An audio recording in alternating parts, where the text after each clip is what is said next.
Blackballed. Blackballed. Blackballed.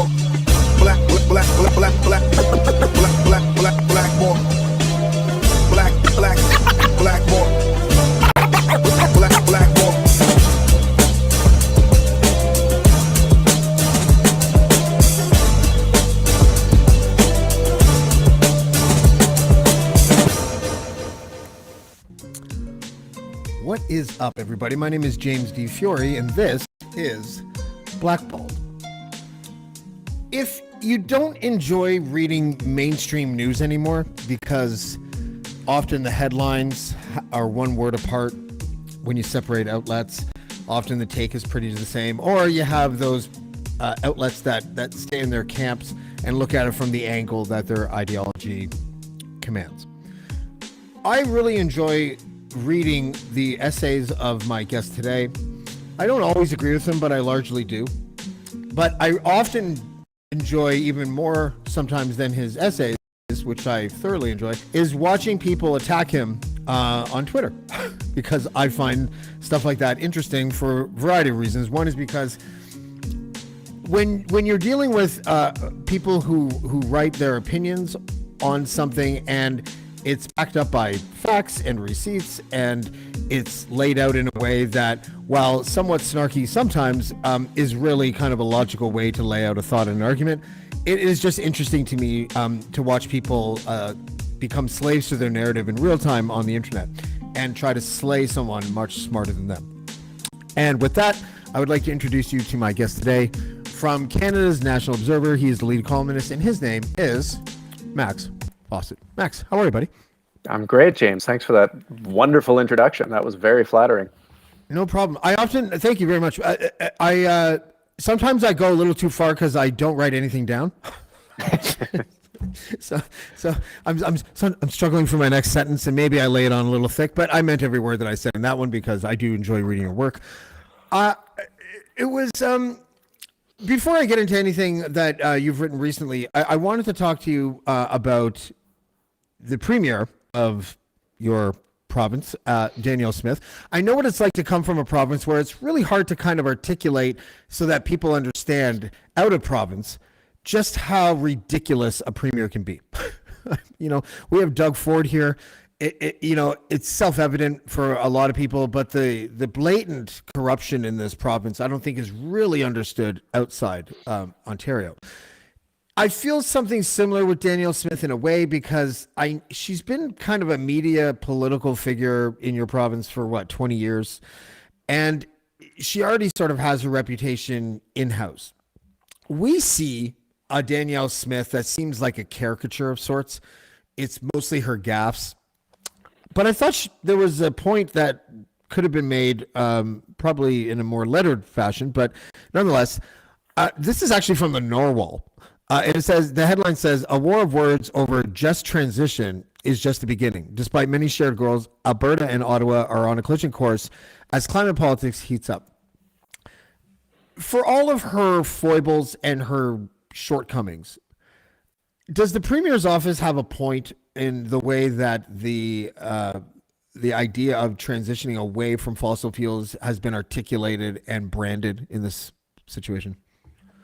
They have, and she has the tiniest of points. So I've actually written about this, wrote about it a few months ago, saying that the phrase "just transition" rubs people in this province the wrong way. It's sort of like, you're petting a dog the wrong way. Like it sends all their hackles up, and it gets them suspicious. And when you already have a province and a lot of people in it that is primed to be suspicious of the federal government on this file and primed to be suspicious of Justin Trudeau, it just really kind of feels like an unnecessary own goal. And I was, talking to a few people on Twitter about it today, and they were saying, it could be called anything, and that's not really the problem. The problem is the people pushing back against it. But I do think the label doesn't help because, as I've pointed out to people in Vancouver, in other parts of the country, if you're telling someone that they may not have their job in the future, but it'll be just, that doesn't feel very just, right? Losing your job sucks. Journalists everywhere can probably sympathize with that. It's tricky. And so there's just better ways of framing it. You could call it the Green Jobs Act. You could call it the energy transition. There's a lot of ways to frame this that don't put people so immediately on edge. And there's a part of me that almost thinks the feds are doing this on purpose. And I know I've, floated this with a few friends of mine, and they tell me to put down the tinfoil. But if you're the federal Liberals, there is a universe where you would rather have Danielle Smith as premier for the next 4 years than Rachel Notley, because she's an anchor that you can tie around Pierre Poilievre's waist. You can point to the province and say, well, this is what happens when you get a government that doesn't care about climate change. Do you want this at the federal level? No, of course you don't, and can't do that with Notley. So, I maybe that's giving them too much credit or being too sinister about their motives, but it is such an act of political malpractice that it almost has to feel a little bit intentional. Yeah, no, and I think a lot of what it comes out of the PMO is like that. I think a lot of the phrases that they use is deliberately provocative in the mindset of a typical Politico in Alberta. Interestingly enough, I was going to save this, but I think maybe now is a good time. This comes on the heels, what I'm about to show you is sort of riding the draft of this just transition sort of blowback, I guess you could say. The government, you wrote this today, I believe, or at least it was published today. The government isn't coming for your gas stove, but it probably should. This is part of the same soup now, isn't it? This just transition and stories like this. Can you kind of break down what this whole gas stove, what would you even call it, controversy, for lack of a better word, what it entails? I know that I'm not a really big, I don't think we should ban them. I think that we could think of 100 things in the home that probably cause something. Look at cars, for Christ's sakes. Who knows what that does to people? But can you give us an idea of how that sort of overlaps with the whole just transition thing? Sure. So there's been research over the last, call it 10 years that increasingly suggests that gas stoves emit a lot of things into the air that are not good for you. They can cause respiratory conditions. They're just not things you should be breathing in. And yes, people with gas stoves generally have venting, and there's ways to mitigate that, but there's a risk there. And the most recent study came out saying that it inferred that it directly contributes to, I think, 13% of child asthma cases in the U.S. And so there was talk that the federal government down there should ban gas stoves. They knocked that down very quickly and said, no, we're not thinking of that. But New York State, their new governor there, has promised that on any new buildings, new commercial or residential, you can't put a gas stove in. And part of the thinking there is that gas stoves are often a gateway to gas heating, and they want to reduce their reliance on fossil fuels. So it is part of this broader sort of push to decarbonize, to get rid of fossil fuels where and how we can. And, look, there was some fair pushback on that study that said, well, hold on, you can't actually correlate 13% of asthma cases just to the gas stove. It's a factor, one among many. But, I grew up as someone who, as I said in the piece, I love gas stoves. My dad was a great cook. He would always wax romantic about how much he loved his superpowered gas stove, and I always felt crummy about having to go back and use my my dinky little electric one in wherever I was living at the time. And what that's called? Liberty.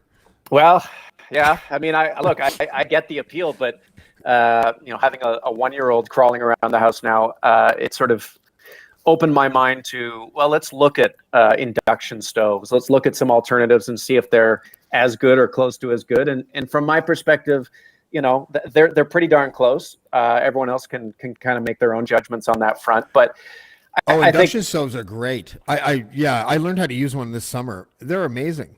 You can boil water and it's like going 0 to 100 in a Lamborghini. Exactly. Yeah. They're like the electric cars of stoves. I feel like they should get the insane clown posse to do an ad for them, because all about magnets. How do they work? Because that's what induction stoves are all about. But it's just not.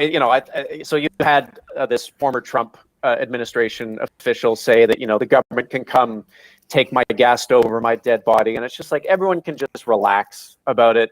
I think I think we should make it easier for people to replace their gas stoves if they want to. I'm not sure, like, I think I'm with you. I don't think we need to be regulating them out of existence. Just informing the consumer better and giving them better options, and letting nature take its course, so to speak. I think the real question, Max, might be out of the 12.7% of people who may have asthma, how many of them had pre-existing conditions? There we go. There we go. Yeah, that's right. Comorbidities. I'm gonna choose the good seer over the risk. I think it sounds like one of those studies that's like, I don't know, like how many of them were living in houses with smokers? Were they living in Delaware? Like, there's a whole bunch of reasons that you could come up with. There's a lot of confounding factors in there, and I think as long as you're using your proper venting and all the rest of that, there are bigger risks in life. That's true. I just it's one of those things sometimes where you're an opinion columnist and you sort of see something kind of spiraling and getting a lot of clicks, and you're like, okay, I guess I got to join in. And my editor's really been on the whole click thing lately, Yeah, well, we do like to stay in business. That's so, right. I thought it was fun. I work at the deanblundell.com. I'm not knocking the the story choices that I've made for clicks. Okay. Let's move on from that because that's kind of funny. But it's you know what? Before we do, would you give Danielle Smith I'm going to put you on the spot, like a grade for how she's done so far? Now, am I grading her from my perspective or from like a neutral sort of political perspective? Let's go with neutral so you don't get as many people tweeting at you afterwards, I think I would give her a C. She's gotten into, a lot of trouble about, she said that she was going to tell prosecutors to knock it off with going after the COVID scofflaws, and that's gotten her in a lot of hot water.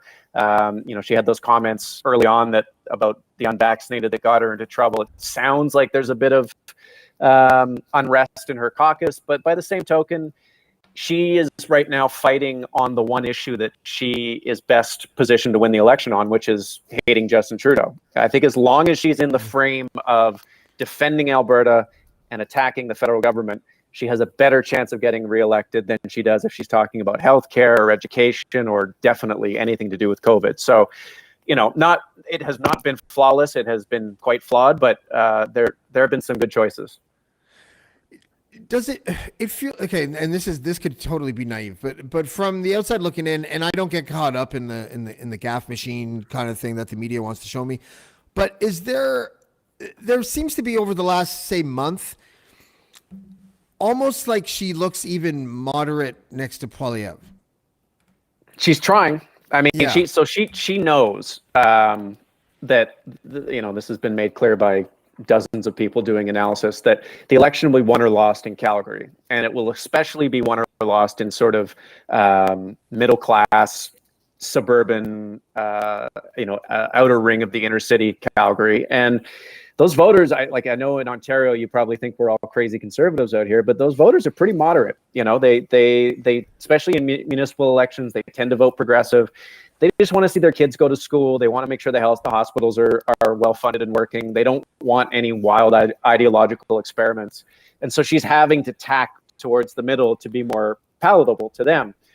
The risk for her is that she is slowly irritating the COVID truthers, the COVID purists who helped get her elected leader in the first place, who are seeing her sort of step back on prosecuting or on Pardons, on talking to the prosecutors, on sort of COVID amnesty, on a COVID sort of truth and reconciliation thing.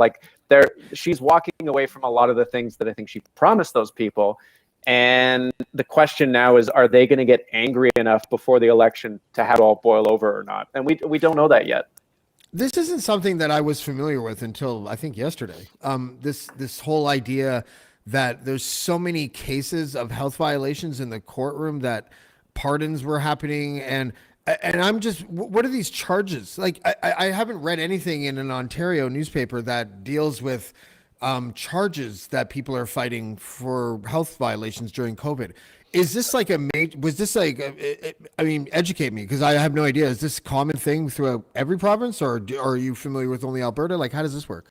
I mean, you remember the barbecue guy in Etobicoke who got in big trouble because they told him to shut down and he wouldn't shut down, and so it's sort of in that vein. There's a few pastors here in Calgary and up in Edmonton who really made a big deal out of exposing their congregants to COVID and not following the guidelines from Alberta Health Services. I think there's a couple of restaurants in rural parts of the province. So it's cases like that where people were told, these are the health rules right now, and they just didn't follow them. And reluctantly, the Kenney government, I mean, they had to prosecute the law. They had to uphold the law and prosecute people who were breaking it. And I think what she has sort of promised her supporters is that I will encourage the prosecutors to, let those cases die on the vine or decline to prosecute because they're not in the public interest. And you can't do that. She seems to have tried to walk it back by saying she only told her attorney general, but that was the thing that Justin Trudeau got in trouble with Jody Wilson-Raybould was directing his attorney general how and where to prosecute. So she can't have it both ways. Either she talked to these people and she shouldn't have, or she lied to her supporters and said she talked to them and didn't. Right? You can't have it both ways. Been able to say something like, whatever is going to happen with these cases, whatever's going to happen, but I'm going to push, or maybe push isn't the right word, but float the idea of amnesty or pardons after the fact. She can't. We don't have those here. She can't. No, we and so that was something else. Level. That was something else that came out today. Is that in her, I think it was her radio show, but it might have been in just an interview. She said, "Well, we don't do that in Canada. We don't have amnesties. We don't have pardons." And I'm willing to bet there's a few of her supporters who feel gypped about that because, that was what they probably felt they were promised, that these cases would be vacated, that the people who were being prosecuted would be, would have the charges lifted and have their reputations repaired. And that's beyond her powers. And so it's really just a question of how many times she can let these people down before they decide they've had enough of her. And there's already talk that, the one of the far right organizations that helped get her elected is now taking over riding associations of people who used to be loyal to Jason Kenney, and there's already turmoil, believe it or not, and the leadership race seems like it ended just a few weeks ago. Yeah, and there's still legal proceedings that are happening because of the fraud in 2018 for those legal cases. Yeah. Alan Hallman and people like that are still facing court cases, are they not? That case, the RCMP is still out there, still investigating. They have not told us what they know or what they think happened there, and I would bet fairly heavily we may never find out what went down there, because at this point, honestly, at this point, who cares, right? It'd be good for the public record, but Kenny's not around. Most of his senior people are not around anymore. They've left for other jobs or other provinces. So, if the RCMP does file charges or press charges, it'll feel, days late, dollars short. Yeah. Also, I just want to point out that you may have not noticed, but I think the word gypped is now on the list of things you're not allowed to say. I just want to honestly, it was in my head. I was like, I'm going to get in trouble for that. So I apologize. I did not mean to say that. I'm just looking out for you, because if I just would have skimmed past it, then people would have gotten mad at both of us, and I don't think it was an intentional thing. So I just want to, that's my bad. That's my bad. Okay, now let's make an indelicate pivot from that over to Jordan Peterson. So you wrote this. Was it a week ago or so? Something like that. Yeah. Jordan Peterson, free speech isn't what Jordan Peterson thinks it is. And then today, just to climb on top of that for a second, I saw this. Dozens of Ottawa organizations call for the cancellation of Jordan Peterson show at the Canadian Tire Center. I believe that's in Ottawa. And they have these things that say he's an avid supporter of the Freedom Convoy, spreads misogynistic, homophobic, transphobic, and racist views, and rhetoric increases hate and inspires violence. And they want people to basically ban. They've been calling for Canadian Tire to ban him from speaking. Before we get into your piece, talk to me about that a little bit, because I'm of the mind. I'm a very kind of staunch. Don't fuck with people when they're talking, unless they say something that incites violence. What are your thoughts on that, on that whole deplatforming culture that we see, and especially in this specific instance? Yeah, I'm with you on that. I don't really think that that's a way to go here. I mean, he has a platform, he has an audience, people want to hear it. I really don't think that he's going to be saying things that are inciting violence or hatred. If he does, that's a separate matter. But these sorts of preemptive attempts to kind of close off these conversations, I just don't think it serves anyone in the long term. Because, let's say, just for the sake of argument, that it's successful, he get the event gets shut down. It's just going to create a big stir. People are going to get angrier. He's going to still find that audience. They're probably going to be more pissed off. He's going to be more righteous. I don't see how that ends well. So let him talk, and let the chips fall where they may afterwards, based on what he says. I was talking. Never really works for them. Yeah. No, it doesn't. And I was talking to someone today who is familiar with the British political culture, and he was sort of saying that, in Britain, you have this space where people can say some pretty wild stuff, not hateful, not anti-Semitic, not whatever, but they can have some pretty far right or far left opinions and air them in public, and then they get people criticizing or responding to it in due course. And we just don't have that space in Canada right now. It seems like the window of available and acceptable speech keeps getting sort of narrower and narrower. And I know that sounds ironic coming from someone who wrote a piece critical of Jordan Peterson, but I'm not looking to curtail his free speech rights. I'm simply pointing out that when you are a professional, whether you're a doctor, a lawyer, any number of professions, if you're a certain level of financial advisor, you have responsibilities to your professional community, and they can uphold those standards. That's not impairing your free speech. That's them defending both the public that they serve and their professional designation. So, I agree. I see someone in the chat saying that the transphobic stuff is garbage. It's garbage, and it's really dangerous right now when you see what's happening both in the United States and even here with some of these drag shows and the protests and the counter protest, and the temperature keeps getting ratcheted up. But I don't think you bring that temperature down by closing off his event. Yeah, I agree 100%. We also get caught up in these weird fights, like the drag queen story time thing bothers me on so many fucking levels. Like it doesn't bother me from like some sort of moralistic point of view where I'm like, I don't want my kids exposed to men dressed like women. But I do see the point with the idea of like any adult human that is reading to kids should probably be dressed appropriately. And that's really the only thing that I think, right? Like, so if you want to do a drag queen story time, then go ahead and do it. Just make sure that the clothes they're wearing are something that you would see in a strip club at 2 a.m. Like, that's all I care about. And I think that's pretty reasonable. No one has that conversation, and everyone talks past each other. And I think that the people that get all up in arms are exposed to only the examples that feature that. And there are some examples like that, and people pretend that there's not when you're on the other side. And we don't know how to talk to each other anymore.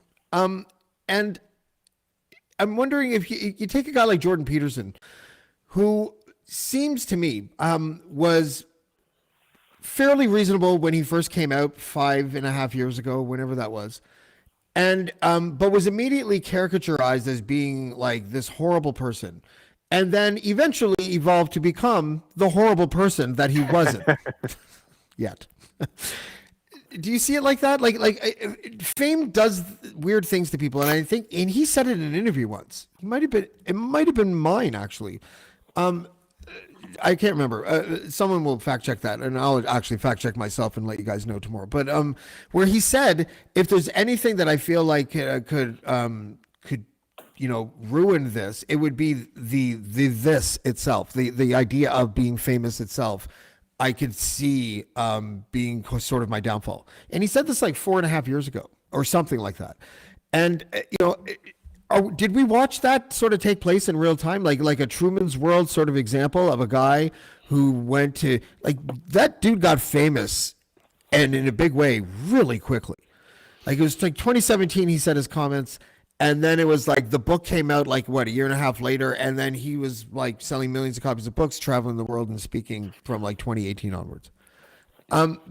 And then he became a drug addict, and then he became, I think, suicidal and depressed.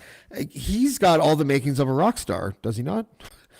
Like he does. I think you're right. It's funny. When I worked in the government of Alberta, I actually worked next to somebody who grew up with him in Peace River, and they said, Jordan was always a little bit of an odd duck, very smart, very different. But he had this academic career where he kind of flew under the radar. If you wouldn't have known him unless you took his course or his class at the University of Toronto, or if you'd read his book Maps of Meaning, which is by all accounts a very, very good book, very interesting, very thoughtful. And then he publishes 12 Rules and becomes this sort of famous guru. And I think fame breaks people, and the amount of fame that he had to sort of ingest over such a short course of time, I'm not sure anyone would have been able to handle that unless they were incredibly well-grounded, incredibly, had good support networks and all the rest of it. And I'm not sure he does. And I think we sort of see the result. So I have this weird sort of, I don't want to say sympathy, but, because why would you feel sympathetic for someone who's super famous and can be a bit of an unkind person, let's call it, on social media. But I think a lot of people, if they were subjected to the same circumstances that he was, would probably have ended up in a similar fashion. Fame is an incredibly difficult thing, I think, for a lot of people to kind of digest, especially when you've gotten used to not being famous. If your whole life is you being just a professor at the U of T, and then all of a sudden you're a global sort of intellectual celebrity. That's a lot to digest. So I don't think it excuses anything he does now, where he's become the monster that people said he was from the outset. But I think you can understand how it happened. I mean, to be perfectly frank with you, Max, if I became famous, you would read a headline that said, James found with cocaine and strippers again. Like, it would just happen, right? Like I can only imagine. I got to be dead if I was famous in my 20s. And so I think Jordan Peterson, he seems like I spoke with a couple people that knew him in his 20s and 30s and said a similar thing. Like, he was sort of like always outspoken. He, he was pretty left wing when he was young. He was an NDP party member and everything. Like, he had all that. But yeah, I think fame might have ruined that guy. And that whole thing with this, what was it, the Psychiatry Association or whatever it was that came out and spoke out against him. I've never seen that before. Like, is a good analogy when the Law Society of Ontario comes out and rebukes like Alfred Apps or something? Like, is it the similar type of thing? Yeah, and there was, I can't remember, I think it was his lawyer actually who wrote it in the Financial Post, sort of arguing that there's been a creep within professional organizations, whether it's law societies or colleges of medical professionals, where they've kind of started to take on questions and complaints that are not strictly in their purview. And I think that's a reasonable conversation to have. And maybe Jordan Peterson could have contributed to that. But instead, he decided to make himself into a martyr, right? He decided to make himself into a victim of free speech cancellation, which it really wasn't. He could have appealed the decisions by the college. He could have, there's a lot of different paths other than martyrdom that he could have chosen. But that's his shtick now. That's his role, is to be this sort of social media celebrity. I don't think Professor Peterson 10 years ago would have chosen that path. Maybe he would have. I don't know. But I think that is sort of part of the world that he's in now, where you find things to be outraged about, you amplify the outrage, and then you profit from the outrage. And yeah, I'm sure he'll profit from this. Like, again, he hasn't practiced medically by his own admission since 2017. So him losing his professional designation is not really a problem. If he didn't want to comply with their social media retraining edict, that's fair enough. You don't have to do it. Which, by the way, sounded almost like another, similar to Just Transition. sounded almost like, what we should make Jordan Peterson do? We should make him do the thing that he would hate the most and do some sort of retraining thing so he can say that we're trying to. There's no way they didn't think about that before they tried to publicly get him to do it. And look, in fairness, like when I read what they were telling him he had to do, like the am I allowed to swear on this? Fuck yes. Okay. The sort of the go fuck yourself gene or button in my brain was quivering. Like there was a lot of like they were just poking him in the eye, right? Like we're gonna make him, as someone is saying in the chat, we should make him eat a bag of dicks, and that's kind of what they did. So I do understand the instinct to respond the way he did, but he has to be accountable for it. He has to, and for trying to sort of become this, make it into this free speech issue when it's really just about him, and his unique situation and his unique, standing in the world. When the shimmer of his beard started to match the sheen of his pleated suits, I started to get really kind of worried about He's that. making some very interesting fashion choices right now is all I can say. There's a guy on Twitter who is sort of a bit of a, I can't remember what his account is, but he's a fashion sort of chirper, and he was sort of joking that Jordan Peterson can't say he's standing up for Western civilization and tradition when he's wearing notched lapels on his double-breasted suit, and it's just he's got a very interesting tailor right now is all I can say. Hanging out with Don Cherry for one night and look what happens. Exactly. Influencers. But you know what? Like when people are shitting on him for that, he's having fun. I don't care about this. I see. That's what I hate. If your guy's wearing the Elon Musk tie, then he's being ironic and he's funny and he's smart. But if Jordan Peterson is, then he's like, he's embodying the spirit of the right-wing devil. Like it's just come on. Yeah, he's being a dandy. That's not really that right wing. I don't know where you would place that, but it's not strictly speaking right wing. He doesn't look like William F. Buckley or anything like that. He looks like John Waters, for Christ's sakes. Yeah, right? A little bit. Just I feel like we should pick the thing. If we want to be upset about something with him, there's lots of better things to pick on than him making some sort of fun choices with his fashion. It's someone Honestly, is pointing out that all the things that he has said. To me, the most egregious one, and I know this is going to piss a lot of people off who think a lot about gender stuff, but really the thing that pissed me off the most was when he was telling, that curvy woman that she wasn't beautiful because she was curvy or whatever, right? That I thought was, first of all, I'm a hip hop head. Fuck you. You don't speak down. You don't talk down to curvy women. Not on my watch. But I just thought it was cheap and stupid and like teenage-ish and all that. But before that, before he became like really awful, he was accused of being really awful all the time. And most of those times he wasn't really being awful at all. And that's what I thought was interesting about him, was that metamorphosis into becoming the thing that you were denying that you were the whole time. And that, I can't get past that. He's a movie. I don't know who would play him, but Daniel Day-Lewis, maybe something like that. Actually, that's a very good casting note, because they look a little bit similar, and it would require that sort of like immersive approach. I can't wait for the Hollywood studio to rip me off that idea, and I get to watch it on Netflix. You get $0 in right. In whatever it is from that. But yeah, I think there's a certain, I don't want to say poetry, but there's something Shakespearean to the fact that people, I think, he wasn't great at the outset, but he certainly wasn't what he's become, and maybe there was some element of him being pushed in that direction by all the criticisms and critiques. I don't know. Well, Jesus didn't help. I mean, like he was light on the religious stuff early on. And now he's like, isn't his tour called like Fire and Brimstone or something? Like, you know what I mean? Like he does these like 4-hour mega things on Old Testament whatevers. And can you tell I was raised Catholic? I don't know anything. But you know what I mean? Anyways, the religious stuff always kind of bugs me a little bit. But okay. What is it then that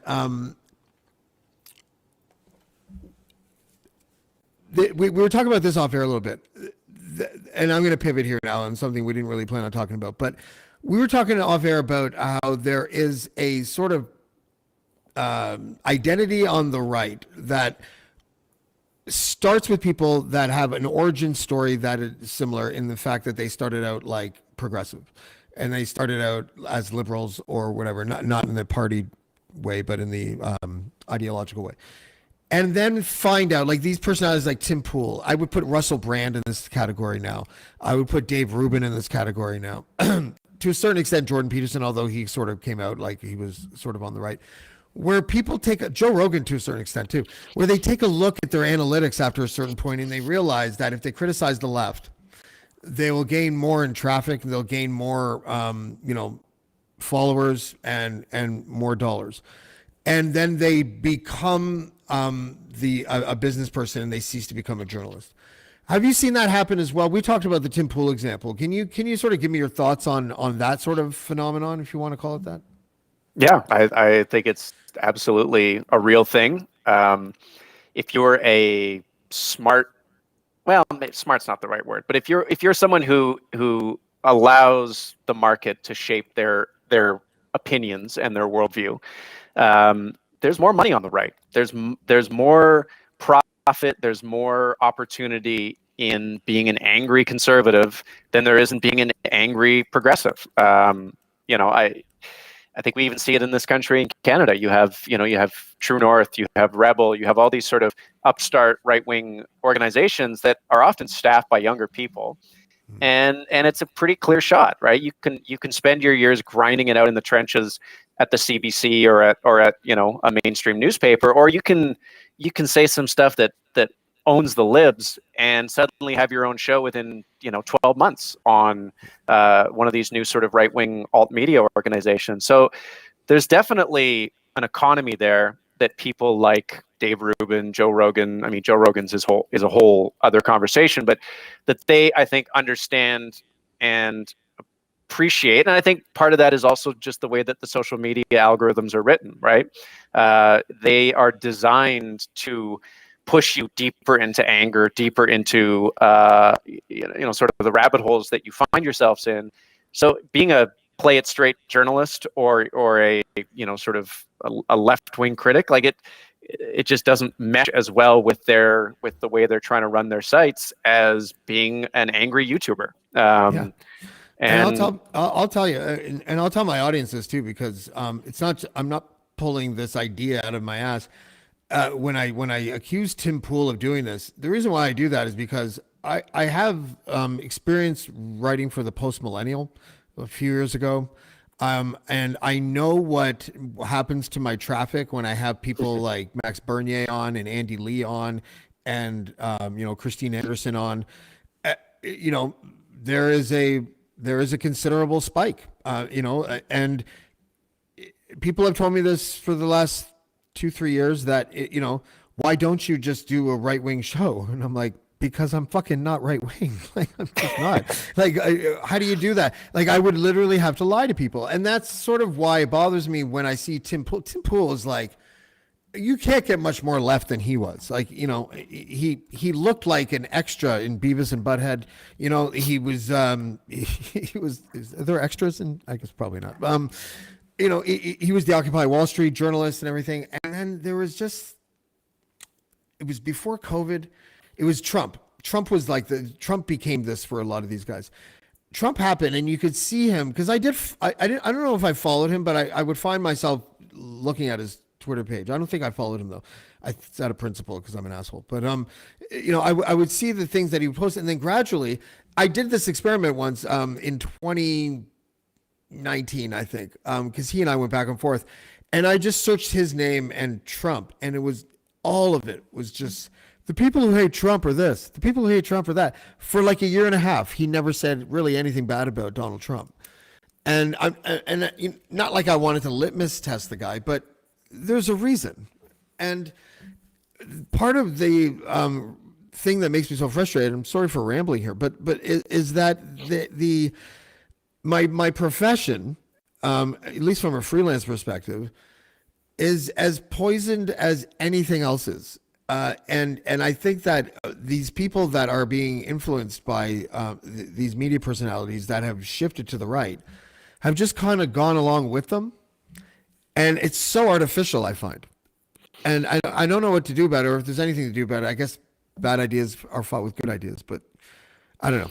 There's no question here, but what are your thoughts on all this? No, it's it is frustrating because the incentive structure is becoming. It's increasingly clear that the incentive structure, with social media or with online discourse, is not towards balanced, rational, fair conversation. It's around picking sides, being noisy, being loud, and there's definitely a higher reward quotient for being loud and conservative. I think the one thing about those left to right transitions is they can often be fueled by the same thing. I think Tim Pool and a lot of the Occupy Wall Street folks, like they were mad. They were pissed off at the system. They were angry that they were not getting justice. They thought that people on the inside were fucking over people on the outside, and they were right.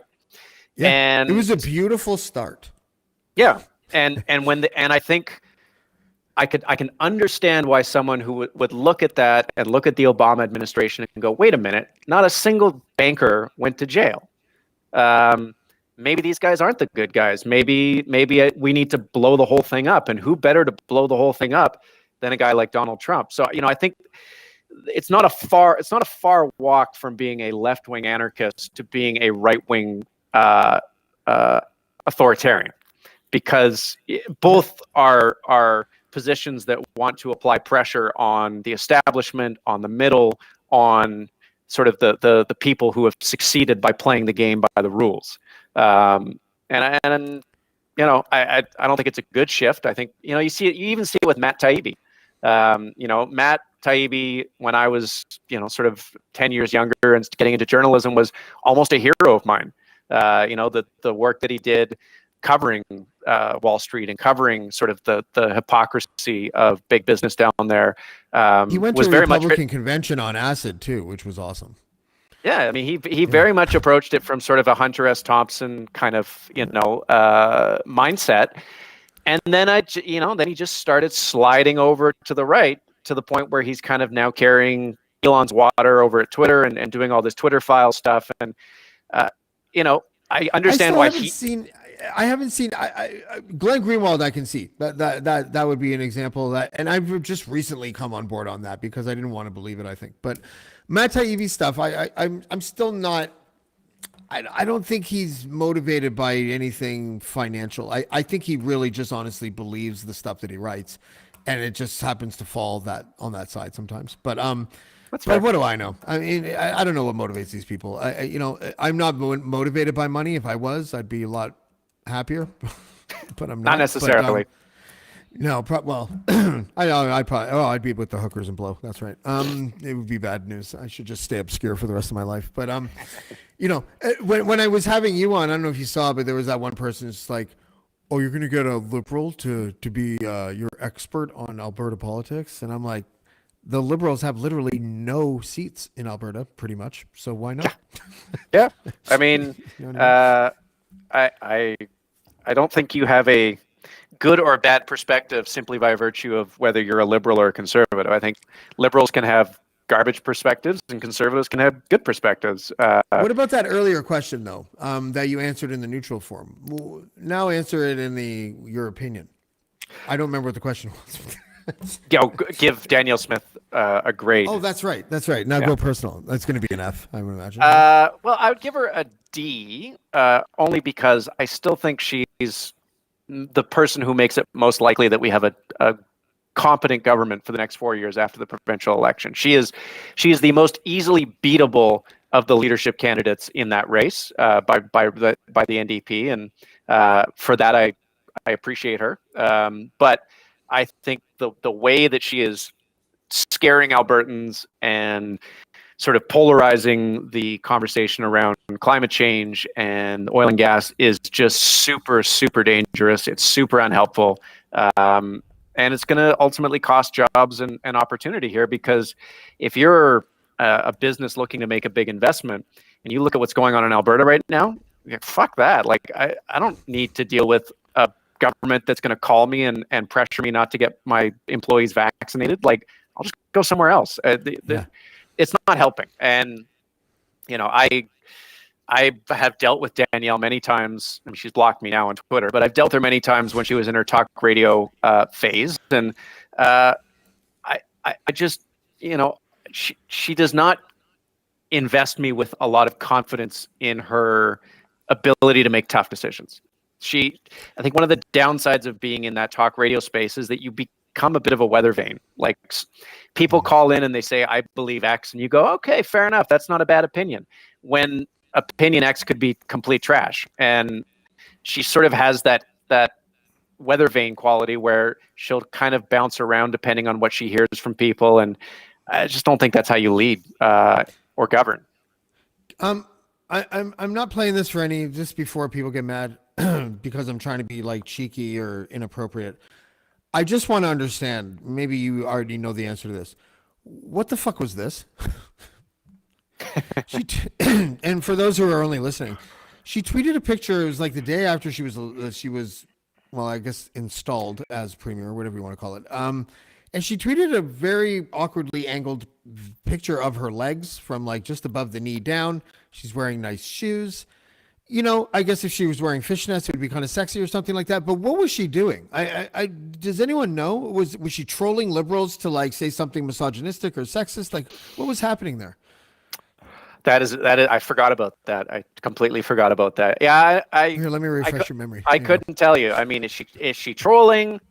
Was it just like she just liked the look of the carpet? Like, it's funny. I dated a woman many years ago who, one of her things was she liked taking pictures of she went to conferences all the time. She would take pictures of the carpets because the carpets looked interesting, and so she had all these photos on her phone of like her shoes on carpets. Maybe Danielle Smith she has a similar hobby. Like, I don't know. Maybe.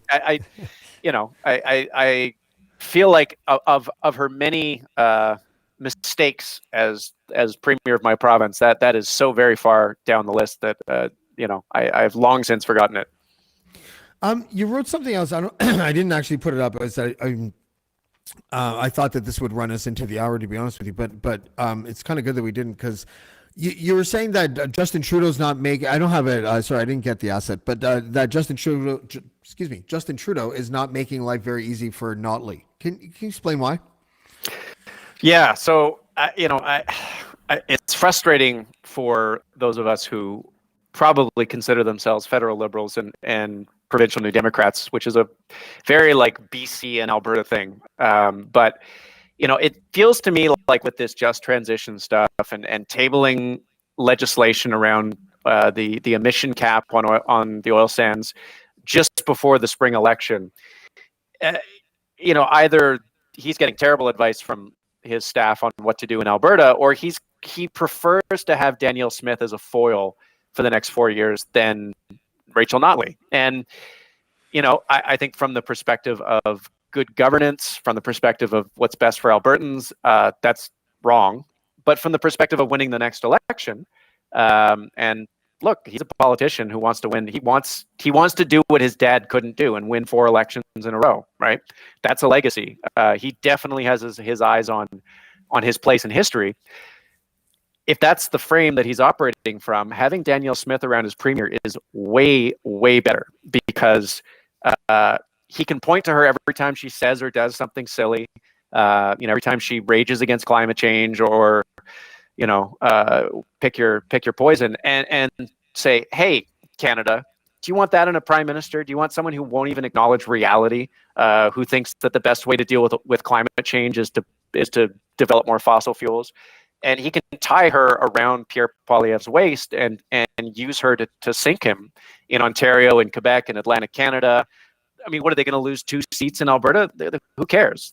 They can pick up 2 seats in a whole bunch of different parts of Ontario and Quebec. So from a very sort of nakedly political perspective, I can see them preferring Smith to Notley. And if that's the case, it explains why they keep stepping in it on the just transition stuff. It's a good thing they're motivated by the welfare of everybody and not just their political ambitions. I mean, yeah. Hey, look, if you wanted to rationalize it from their perspective, they would say that's the collateral damage to to prevent Poilievre from becoming prime minister, and in the end, that does more good than harm, right? I mean, look, politicians are good at rationalizing a lot of things. It's a risk, though, because what if you lose, and then all of a sudden you have, in Alberta, Danielle Smith and Poilievre as prime minister, and then all of a sudden, the flood wall is open, and the funny thing about that is that if Poilievre is prime minister, all of this separatist nonsense goes away in 2 minutes, right? Because the folks here are not actual separatists. They're not. They just don't like the Liberals. It's all they're just haters. Like, the thing I will say about Quebec separatists, which I respect, and that's a phrase I never thought I'd say, is that they don't really give us a toss who's in power. They're still separatists. They still believe that they should be an independent country. And the separatists here in Alberta, they just don't like it when Liberals are in power. So it's why they went quiet during the Harper years, even though Harper did less for the oil and gas industry than Justin Trudeau has. I know that's a mind-bending fact, but it's true. Well, he sold ours out to China for the most part, didn't he? Well, didn't build any new pipelines to Canadian Tidewater, mangled the whole environment file, mangled the sort of Indigenous consultation stuff. Like, it was just not great, but they don't care because he's their guy. Whereas Trudeau has done all, he's getting the two biggest export projects in Canadian history. He's getting them built because of policies or decisions he took, and they won't give him credit for it, right? They want to separate. So, that is the one silver lining of Pierre Poilievre becoming prime minister, is that all this separatist stuff goes away. And trust me, living in Alberta, it's deeply annoying. Yeah, and we have to wrap now, but I was just going to touch on Poilievre for a second, because I had predicted. I had thought that when he was first made leader of the opposition, that the next election he was still going to go all in on this sort of convoy crowd or fringe right thing, and actually, I think he's going to go back to conventional wisdom. And I think I'm changing my mind on this, because there's too much time between the election and that, unless there's some other ridiculous trucker convoy 3 months before an election, I don't think he needs to. I think he would be burning his chances. I agree. I think he's very clearly sort of walking away from that. He was for him uncharacteristic. I can't believe he used them like that. This is crazy. Oh yeah, no. Who can imagine? He used them as props, not him. Yeah, I mean, during the inquiry, he's never been that quiet in his whole life. And he was, he just went to ground. He stayed in the background. He let the thing play itself out. He didn't really say anything, because he's done with that. And he's done with them, whether they know it or not. I think he's going to spend a lot of time talking about cost of living, housing, young people not being able to get ahead. They have it worse than their parents. And honestly, that stuff resonates. He's not wrong. He's not wrong, and it resonates. And I think if he was 10% more likable, it would work. I think his Achilles heel, and you see this in the polling numbers, is that people already hate him. Like, at the same point in their tenures as leaders, far more people strongly dislike Poilievre than Harper, Scheer, or O'Toole. Right? There was a lot of people in those under their leaderships that said, well, let's give the guy a chance. I don't really have a strong opinion yet. With Poilievre, it's either you really like him or you really hate him. And if that's the case, he can say all the right things about cost of living and young people getting screwed over, but at the end of the day, it's going to be hard to bring them home to vote. That's true. Max Fawcett, it's always a pleasure, man. And thanks for writing the way that you write, because it's refreshing to read. And come back soon, okay, bud? Yeah, that was a great conversation. I always enjoy it, and I'll try not to say something offensive next time. It's okay, man. You're all is forgiven. I swear to God, if I see any tweets tomorrow, I'm going to go crazy. Okay. I got your back tomorrow, man. After that, you're on your own. All right. Okay. All right. Cheers. Max Fawcett, ladies and gentlemen. Yeah, he's always a good conversationalist. I like having him on. Smart too.